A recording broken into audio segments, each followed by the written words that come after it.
Football থেকে অনির্দিষ্টকালের জন্য বিরতিতে মেসি। বাবাকে হারানোর পর এমন আবেগঘন বার্তা দিয়েছেন লিওনেল মেসি, নিতে পারেন অবসরও। এমন এক খবরে যা কাঁপিয়ে দিয়েছে পুরো আর্জেন্টাইন ফুটবল বিশ্বকে। এমনকি মেসির কথায় উঠে এসেছে ফুটবল আর কতদিন চালিয়ে যাবেন সেটি নিয়েও তিনি এখন নিশ্চিত নন। তাহলে কি বাবার মৃত্যুর শোকেই ফুটবলকে বিদায় জানানোর পথে আর্জেন্টাইন মহাতারকা লিওনেল মেসি?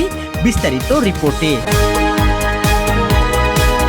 লিওনেল মেসির জীবনে ফুটবল আর তার বাবা জর্জ মেসি দুটো বিষয় যেন সবসময় একসঙ্গে ছিল। ছোটবেলা থেকে মেসির ফুটবল ক্যারিয়ারের পেছনে গুরুত্বপূর্ণ ভূমিকা রেখেছেন তার বাবা।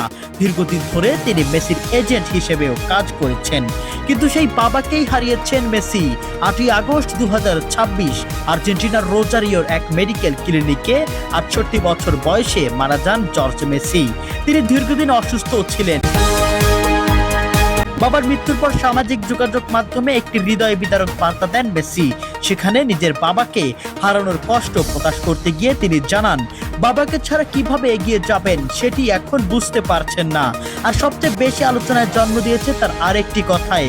মেসি ইঙ্গিত দিয়েছেন তিনি জানেন না আর কতদিন ফুটবল চালিয়ে যাবেন। অর্থাৎ বাবাকে হারানোর এই ধাক্কা তার ক্যারিয়ার নিয়েও নতুন করে ভাবতে বাধ্য করেছে। মেসির জন্য বিষয়টি আরো আবেগের, কারণ বিশ্বকাপ চলাকালীনও তার বাবা অসুস্থ ছিলেন। মেসির বাবা তাকে শেষ বিশ্বকাপ খেলতে বলেছিলেন। মেসিও চেয়েছিলেন বিশ্বকাপে যতদূর সম্ভব যেতে, যাতে তার বাবা পরে কোনো ম্যাচ দেখতে আসতে পারেন। কিন্তু শেষ পর্যন্ত সেই ইচ্ছা পূরণ হওয়ার আগেই চলে গেলেন জর্জ মেসি। এখন প্রশ্ন, মেসি কি সত্যি ফুটবল থেকে অনির্দিষ্টকালের জন্য সরে দাঁড়াবেন? কিছু প্রতিবেদনে দাবি করা হয়েছে মেসি আপাতত ফুটবল থেকে দূরে থাকার সিদ্ধান্ত নিয়েছেন। তবে সবচেয়ে নির্ভরযোগ্যভাবে যে বিষয়টি সামনে এসেছে তা হলো তিনি নিজের ভবিষ্যৎ নিয়ে গভীরভাবে ভাবছেন এবং অবসরের সম্ভাবনাও উড়িয়ে দিচ্ছেন না।